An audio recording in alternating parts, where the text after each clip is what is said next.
Hello Hearties, it's Catherine here, and today I'm talking about joint ventures and how they work in my business. So if you have been opening emails from me recently, you will know that I have recently been promoting Anne Wilson's Financial Freedom University, and that got me thinking about joint ventures and how they've been such a key part of my business over the years, both in terms of those partners who promote me and the partners where I promote their products and services. And it got me thinking that although this is something that I train on quite a lot within my paid programs and my membership, I don't think that I've actually created a blog or a video on this topic at all before. So it seemed like high time to do a session talking a bit about joint ventures and how they work within my business.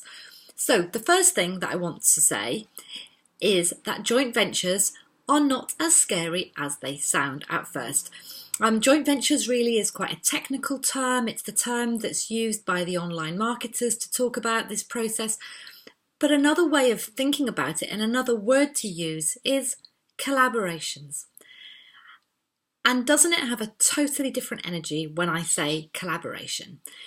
And it's much more about that feeling you get, when you first meet somebody and you just feel like, oh, I love the sound of what you do. There's some real synergy with what we do. I wonder if we could do something together. I think my community might really love to hear about what you do, and perhaps yours might want to hear about mine. And for me, this is why I love joint ventures so much, because there is this collaboration, this connection with other business owners while I'm doing it, that means that I'm not working alone in isolation from other people.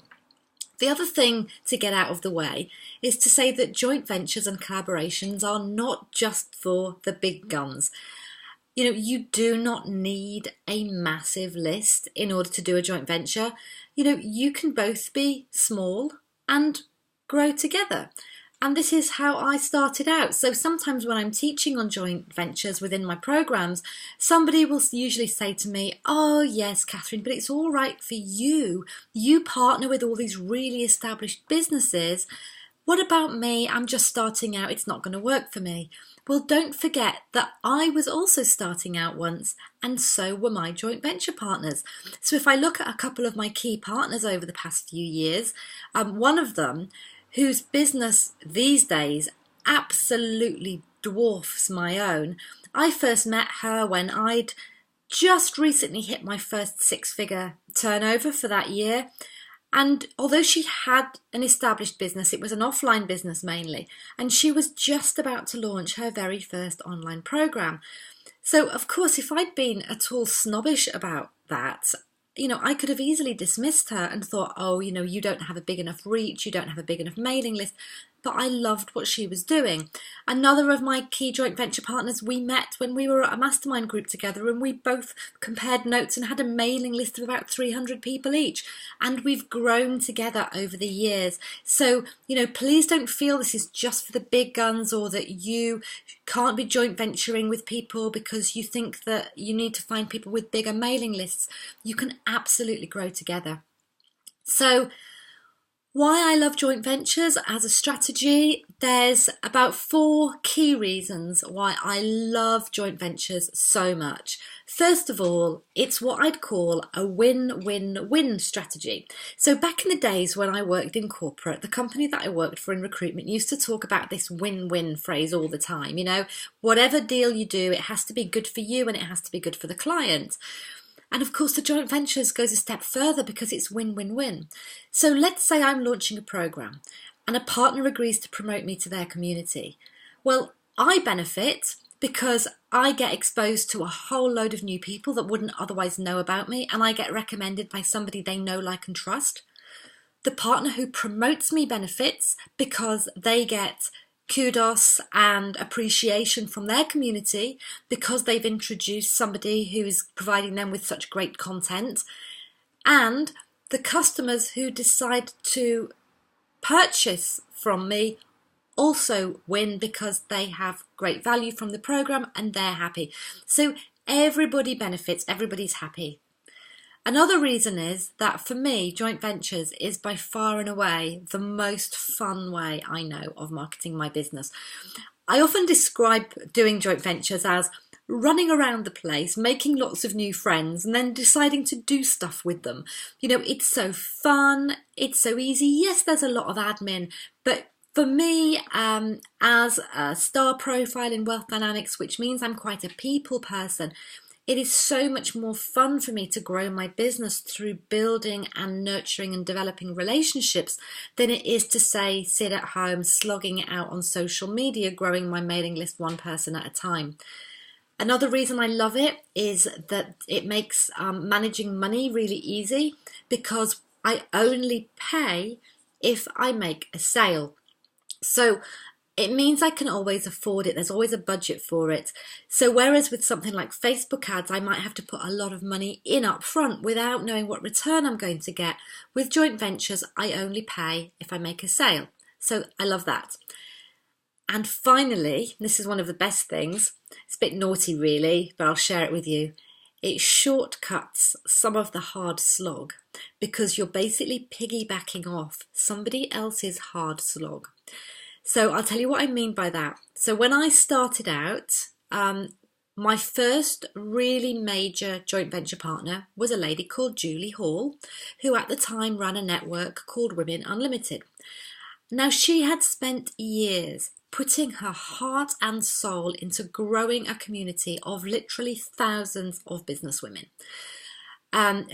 who liked her and who trusted her recommendations. And she had done all of this through social media, content marketing, email marketing, and so on. And so I come along with my tiny little email list of 300 people, and hardly anyone's ever heard of me. And immediately, because Julie liked the sound of what I did and thought it had a value to her community, was happy to email that community to invite them to a webinar with me. And so I basically shortcut all of that hard work that I might have had to do with some of those slower burn strategies. Which brings me to another point, actually, which I'm sure some of you want to know about, which is, what about commission with joint ventures? How does the commission work? And yes, in my case, I pay commission on programs that my partners promote for me. So in particular, my online program called the Get More Clients Saying Yes course. And I also pay commission on referrals for one-to-one coaching and mentoring when I'm open for that. Most of the time I'm fully booked and I'm closed, but at the times that I open for enrollment for that, if somebody directly refers somebody, I pay a commission for that. I don't currently have a commission scheme for the new membership community, mainly because it's a bit tricky to work out. Even making a decent percentage of £30 a month is still quite hard to make that really exciting, but that's something I'm going to be working on over the coming months. And the reason I pay the commission is for exactly the reason I've just talked about, because I fully appreciate the amount of work that that partner has done in order to build up a community that is large enough and that trusts them enough for them to come and buy my products or programs. And also because in some respects, although it costs money, you could argue that it's cheaper and more efficient than building up my mailing list one person at a time. So I could build my mailing list one person at a time, and I could do that for free.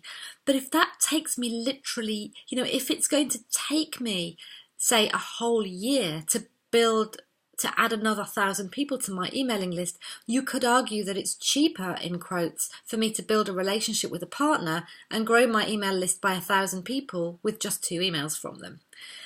And of course, it's also cheaper in my books. Now, different for different people, but in my business, it's also cheaper than Facebook ads, because with Facebook ads, I might have to put a lot of money into growing my mailing list with Facebook ads with no guarantee up front that they're going to convert into sales at the back end. And on the commission topic, do I get commission? Yes, I do. When I promote somebody, I usually get commission. Not always, but I do most of the time. Saying that, I would never, ever dream of promoting somebody just because I was going to get a commission. It has to be the other way around for me. I promote products and services and people who I believe will offer genuine value to my community and whose work really complements what I do. But then if there's a commission, I say, yes, please, thank you very much. And the reason I do that is for exactly the reason that I've just talked about, which is, I've spent coming up now to, won't be far off, 7 years that I've been slowly growing my own community. So I've done that through building JV relationships, nurturing JV relationships, doing the joint ventures. Then when I added in the content marketing, doing the regular videos, investing in working on my mindset to break down the subconscious blocks I had to visibility. I used to have huge blocks to doing something like I'm doing right now, which is sitting here and recording a video for you. Huge.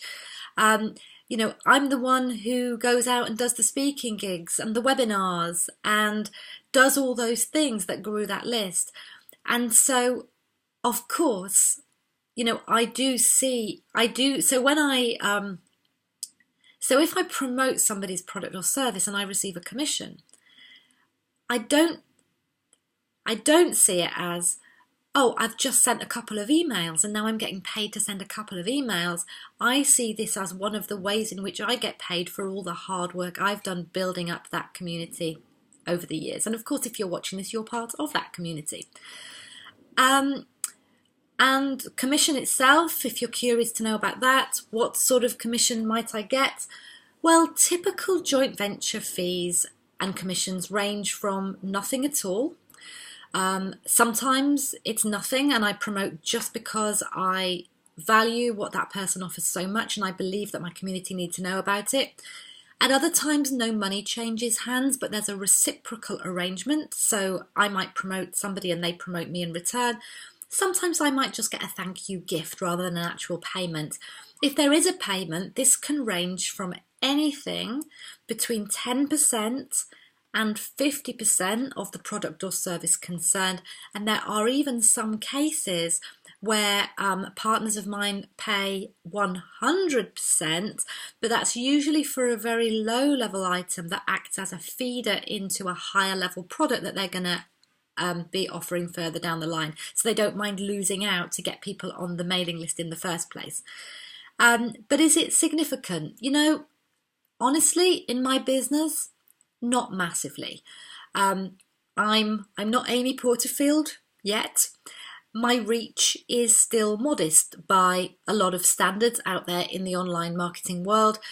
And so the income that I receive from joint venture partnerships is usually more of a nice to have. And it's definitely not something that counts towards my core business revenue in any significant way. And actually, I'm much more likely to use any JV commission for a treat or a special reward. So last time I received a commission payment, I used it to treat myself and my fella to a couple of nights in a very, very nice hotel while we were on holiday. So who and how do I decide to promote? Well, as I said before, I'm very, very strict on this, actually.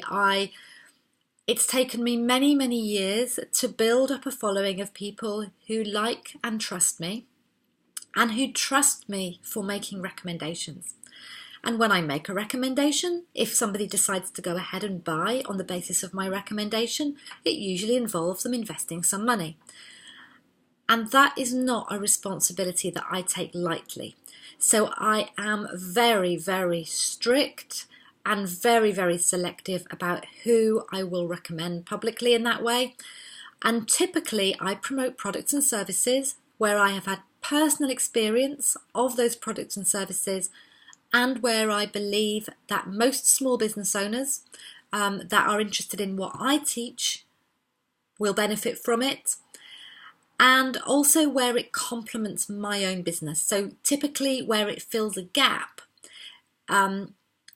where it's something that I don't offer. So for example, key people I've promoted regularly over the years will include Anne Wilson of Financial Freedom University, because I believe everybody, whether in business or otherwise,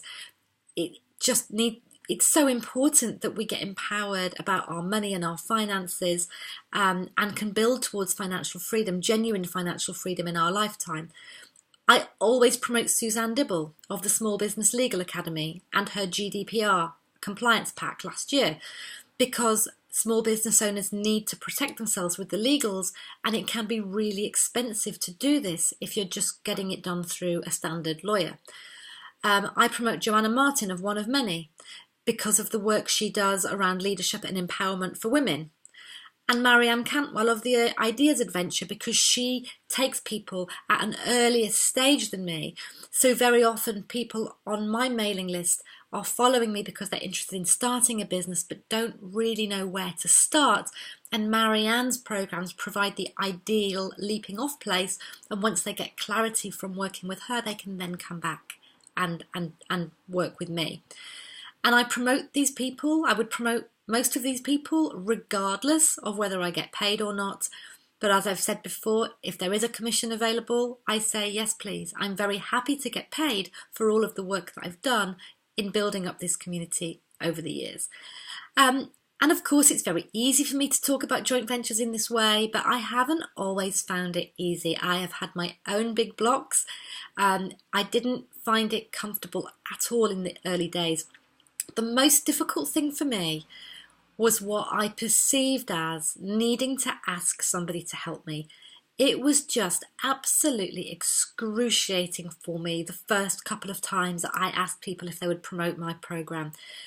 Even though I was offering to pay a commission for sales, it never ever feels like I'm doing them a favour. It always feels to me like I'm asking for a really big favour.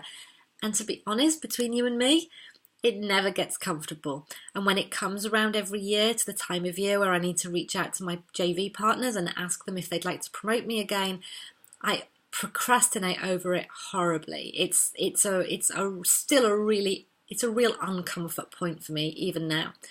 And also, I used to find it quite difficult promoting other people, not because I find it very easy to promote and shout about other people where I really passionately believe in the thing that they offer. But I used to feel very uncomfortable emailing my list if I knew I was going to get a commission. I felt guilty for taking that commission. It was because I didn't see it in the way that I do now. I didn't see it as I'm getting paid. I think I used to see it as, all I'm doing is sending a few emails. Whereas now I see it as getting paid for all the hard work I've put into building my list over the years. So that's just a few of the thoughts that were coming up for me when I was thinking about joint ventures, how they work in my business, how I think about them. There is so much more to it than that. So let me know in the comments below if you'd like more of this, or if you've got any specific questions around this topic that you'd like me to go into in more detail. And also let me know how you found this. Has anything I've shared shifted your thinking around joint ventures?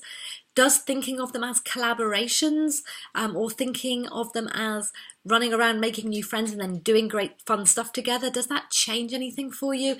Is there somebody that you can think about at the moment who you know that you've got some synergy with and whose business complements yours that you could reach out to? Is there anyone that may be at the early stages of business just like you, but the business is complementary and you can see how with each other's support you could grow together?